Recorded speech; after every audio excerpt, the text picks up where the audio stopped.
रायगड, महाराष्ट्रासह देश विदेशातील ताज्या बातम्या पाहण्यासाठी मॅक्स इंडिया लाईव्ह चॅनलला सबस्क्राईब करा आणि बेल आयकॉन दाबायला विसरू नका.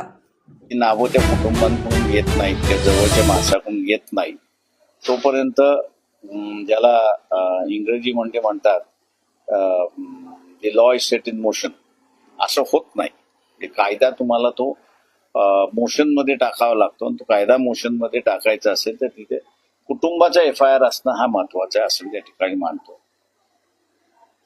दस आणि मुंडे, धनंजय मुंडे भेटले ही बातमी बावनकुळेंनी बाहेर सांगितली. मात्र 1-1.5 महिना दस हे मुंडेंवरती आरोप करत होते आणि आता जरांगेंनी यांना टीकेचं आसरं केलंय की दसांनी समाजाची फसवणूक केली, असं वाटतं का तुम्हाला? यापूर्वी जरांगे पाटील दसांचं कौतुक करत होते जाहीर सभांमधून, मात्र धनंजय मुंडेंची आणि दसांची भेट झाल्यानंतर आता आक्रमक टीका करतायत जरांगे पाटील. ते माझं म्हणणं असं आहे की मी मागेही म्हणालो होतो की जरांगे पाटील यांना कंट्रोल करण्यासाठी किंवा साईडलाईन करण्यासाठी दस यांना असं उभं करण्यात आलं आणि आता आपल्याला दिसतंय की भारतीय जनता पक्षाने दसांचाच पत्ता कापला अशी असणारी परिस्थिती आहे. आणि यात देशमुख कुटुंबियांना न्याय भेटत नाही, एकमेकांवर आरोप होतात. ते आज ते माझं म्हणणं असं आहे त्याच्यामध्ये असं मी जर दिलेला सल्ला जर त्यांनी अंमल केला असेल तर त्यांना न्याय निश्चित मिळेल अशी असणारी परिस्थिती. कोकाटेंना शिक्षा झाली आहे, कृषी मंत्र्यांना. जुनं प्रकरण होतं 2 वर्षाची 95ची केस. मग त्यांनी आता राजीनामा दिला पाहिजे की काय? मंत्रिपदाचा त्यांनी राजीनामा दिला पाहिजे, मुख्यमंत्र्यांनी तो घेतला पाहिजे. कोर्टाने निर्णय दिल्यानंतर अपिलामध्ये सुटतील न सुटतील हे सांगता येत नाही. सगळ्यात महत्वाचा मुद्दा आहे की म्हणजे तो खालच्या कोर्टाचा निर्णय स्टे देऊन उपयोगात नाही, त्याला सस्पेंड केल्याशिवाय आमदारकी थांबत नाही. त्याच्यामुळे कागदपत्रावरनं तरी असताना एक स्पष्ट दिसते की त्यांनी माहिती जी आहे ती योग्य पुरवली नाही, कोर्टाला म्हणजे सरकारला मिसलीड केलेला आहे आणि मिळवलेला आहे. त्याच्यामुळे ती कारवाई झाली पाहिजे असं माझं स्वतःचं म्हणणं. राजीनामा द्यावा, त्यांनी राजीनामा दिलाच पाहिजे. पण होईल का असं वाटतं? धनंजय मुंडेचा एकीकडे अजित पवार राजीनामा घेत नाही, एवढं सगळं होणं आणि कोकाटेंचं प्रश्न एक त्याच्यामध्ये आहे की ह्या 2 वेगळ्या गोष्टी आहेत. या 2 वेगळ्या गोष्टी आहेत. कोर्टाने दोषी ठरवलेल्या अशी असणारी परिस्थिती आहे आणि मुंडे यांच्या संदर्भातलं कार्यकर्ते, त्यांचे विरोधक, वर्तमानपत्र, काही चॅनल्स ही राजीनाम्याची त्यांची चर्चा करत आहेत. त्याच्यामुळे हा 2 वेगवेगळा मुद्दा असं मी त्या ठिकाणी मानतो. ज्या दिवशी ती FIR मध्ये त्यांचं नाव आलं त्या दिवशी माझ्या अंदाजाने इथली पॉलिटिकल सिस्टम त्यांचाही राजीनामा मागितल्याशिवाय राहणार नाही. तर मात्र भ्रष्टाचाराचे धनंजय मुंडेंवर आरोप होत आहेत. या भ्रष्टाचाराच्या आरोपांमुळे तरी धनंजय मुंडेंनी राजीनामा द्यावा असं वाटत नाही. मंत्रिमंडळाच्या मंजुरीशिवाय 200 कोटी उचलले असा एक आरोप होतोय. पण असं सिद्ध झालं पाहिजे ना. अंजली दमानी वारंवार आरोप करतात, ते करू द्या ना. त्यांनी असणारं तुमच्या पुढे येऊन आरोप करण्यापेक्षा कोर्टात जाऊन का करत नाहीत? प्रॉपर असणारं प्रॉपर फोरम तुम्ही नाही आहात. त्याच्यामुळे असणारं तुम्ही त्या सरपंचासारखं वागू नका. सरपंचाला कायद्याने इन्व्हेस्टिगेशन ऑफिसर केलेला आहे, कायद्याने कारवाई करण्याचा अधिकार त्या ठिकाणी दिलेला आहे आणि कायद्याने त्याला शिक्षा देण्याचा सुद्धा अधिकार दिलेला आहे सरपंचाला. तो अधिकार पत्रकारांना अजून दिलेला नाही किंवा चॅनलला कुठल्याही दिलेला नाही. तुम्ही असणारा हे जे आहेत आज झालं कुठल्या गोष्टी ते मागच्या तारखेला लेखी सबमिशन जे आहे, रिटर्न आर्ग्युमेंट जे आहेत त्या सबमिट करण्यात आल्या होत्या आणि त्या सबमिट करताना एक मुद्दा आम्ही त्या ठिकाणी मांडला होता की पोलीस कमिशनर पुणे आणि ग्रामीणचे असणारे एसपी या दोघांचंही वेगवेगळं वर्जन आहे. ग्रामीण पोलीस हे असणारं मिलिंद एकबोटे आणि भिडे यांच्यावरती इशारा करते आणि पुणे कमिशनर जे आहे ते नक्षलवाद्यांवरती इशारा करते अशी असणारी परिस्थिती आहे.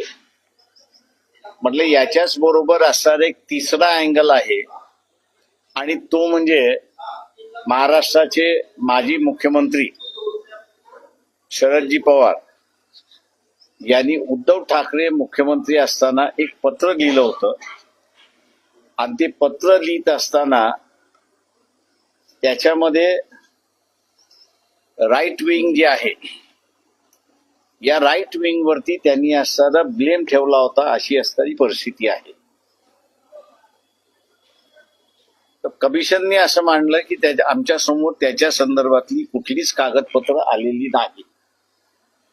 तर मी त्यांना असणारं ती जी कागदपत्र आहेत बातम्या आलेल्या आहेत या सगळ्या आपल्या समोर सादर करतो असं आश्वासन दिलं होतं ते मागितल्यानंतर आणि आज ते पूर्णपणे सादर करण्यात आलेलं आहे.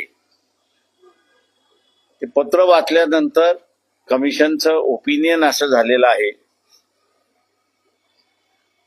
आणि ते ठामपणे आज काही म्हणाले नाही पण इंडिकेशन त्यांनी असं त्या ठिकाणी दिलेलं आहे की अजून एकदा आपल्याला हिअरिंग घ्यावी लागेल आणि त्या हिअरिंग मध्ये शरद पवारांचं जे हे म्हणणं आहे राईट विंगचं जे आहे ते म्हणणं आणि त्यांनी लिहिलेलं पत्र या संदर्भातलं पुन्हा साक्षी घेण्याची आवश्यकता आहे का ते तपासणार आहेत आणि कळवणार आहेत अशी असणारी परिस्थिती आहे. पत्रात नेमकं काय होतं सर आणि शरद पवारांना बोलवणार आहेत का त्यासाठी?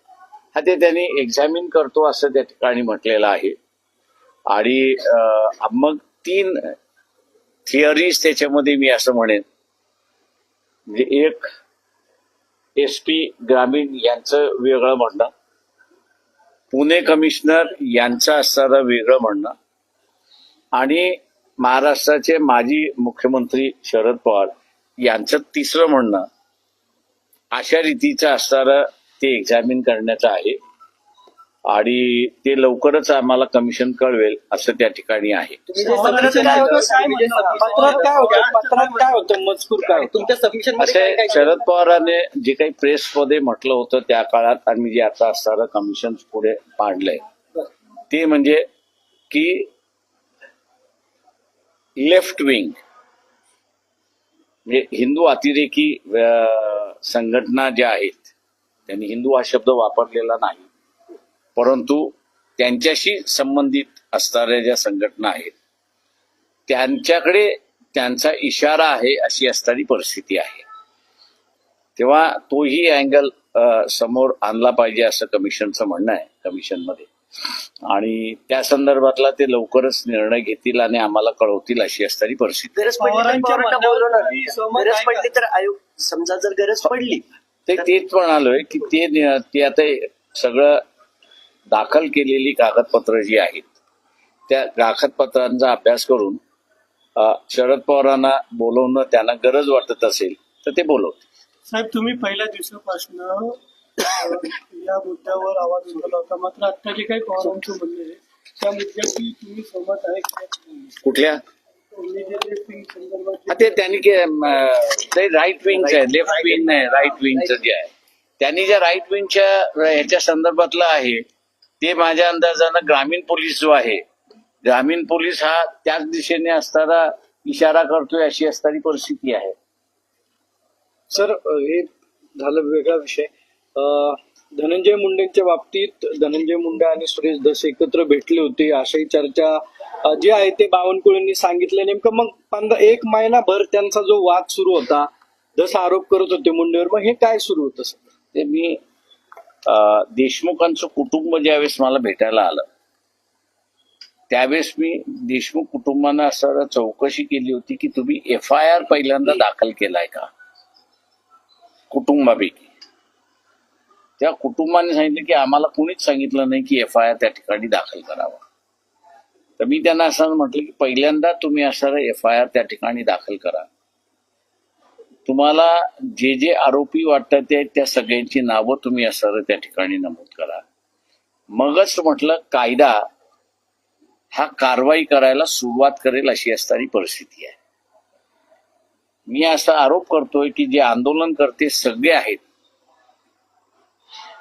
त्यांनी या केसला डिरेल करण्याचा प्रयत्न केला अशी असणारी परिस्थिती आहे. म्हणजे धस जरांगे कोणी असेल, मी आता मला माहित नाही कोण कोण आहेत त्याच्यामध्ये.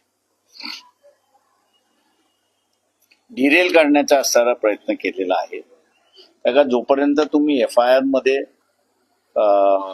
संशयित आरोपी कोण आहेत याची नावं त्या कुटुंबांकडून येत नाहीत किंवा जवळच्या माणसाकडून येत नाही तोपर्यंत ज्याला इंग्रजीमध्ये म्हणतात law is set in motion असं होत नाही. कायदा तुम्हाला तो मोशन मध्येही दिलेला नाही. तुम्ही असणारा हे जे आहेत सगळे आरोप तुम्ही कोर्टात का करत नाही, आणि जसं कोकाटेना कोर्टाने असताना सजा दिली ती सिस्टम का नाही फॉलो करत.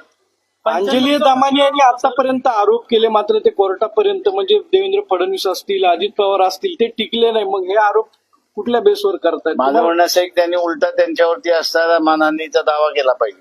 साहेब, उपमुख्यमंत्री एकनाथ शिंदे हे नाराज असल्याची चर्चा आहे फडणवीसांवर. फडणवीसांनी त्यांचे निर्णय काय असं रद्द केले. तुम्हाला काय वाटतं?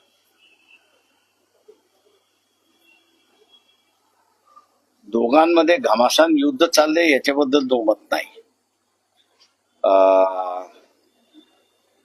कुरघोडी करण्याचा प्रयत्नही चाललेला आहे हेही बरोबर आहे त्याच्यामध्ये.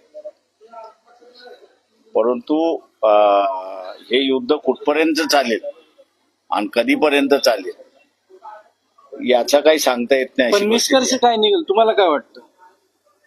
मी आता काही सांगू शकत नाही. तिसरी शिवसेना चौकशी आयोगाला फेब्रुवारीपर्यंत मुदतवाढ मिळाली आहे. आता ती मुदत संपण्याची शक्यता वाटते आणि आपण पवार साहेबांच्या संदर्भातलं काही डॉक्युमेंटेशन आयोगाला सादर केलेलं आहे. त्याच्यामुळे आणखीन काही हिअरिंग होण्याची शक्यता वाटते. त्याच्यामुळे मुदतवाढ परत मिळू ते शकते. मुदतवाढ आता त्याची चर्चा झाली त्या ह्याच्यामध्ये. तर आम्ही त्यांना म्हटलं की आम्ही सरकारला हे करू, म्हणजे कमिशनचा निर्णय झाला शरद पवारांना बोलवायचा, मग आम्ही असणारा शासनाला म्हणू की यांना असणारा मुदतवाढ द्या म्हणून. कारण आयोग अंतिम अहवाल तयार करण्याची तयारीत आहे. बऱ्याच वकिलांचे काही रिटर्न आर्ग्युमेंट्स आलेले आहेत. ते रिटर्न आर्ग्युमेंट्स आलेले आहेत, एक्झामिनेशन झालेलं आहे, सगळं झालेलं आहे. परंतु हा जो त्या काळी असणारा जो मुद्दा तपासला गेला पाहिजे होता तो तपासला गेला नाही. म्हणून असणारा मुदत त्यांनी जर ठरवलं बोलवायचं तर मुदतवाढ मिळाली पाहिजे हे आम्ही पत्र देऊ तिथे. सर, सोलापूरकरच्या बाबतीत खरं तर खूप जुना विषय झालाय, पण सोलापूरकरांनी माफी काही मागितली नाहीये. पहिलं छत्रपती शिवाजी महाराजांचं विधान जे तुम्ही ऐकलं असेल, दुसरं डॉक्टर बाबासाहेब आंबेडकरांचं विधान. सरकारकडून कुणीही बोललं नाहीये. CP म्हणतात की आम्हाला आक्षेपार्ह काही वाटत नाहीये राहुल सोलापूरकरच्या विधानावर. आंबेडकरांचे वंशज म्हणून आणि छत्रपती शिवरायांचे देखील वैचारिक वंशज म्हणून तुम्हाला वाटतं सोलापूरकरांवर कारवाई झाली पाहिजे आणि अशा लोकांना अशी भांडवलं जी आहेत ना लय आहेत, त्याच्यामुळे भांडवलांकडे आम्ही कधी लक्ष देत नाही. सरकार गुन्हा दाखल करत नाही साहेब. Thank you. संरक्षण दिलं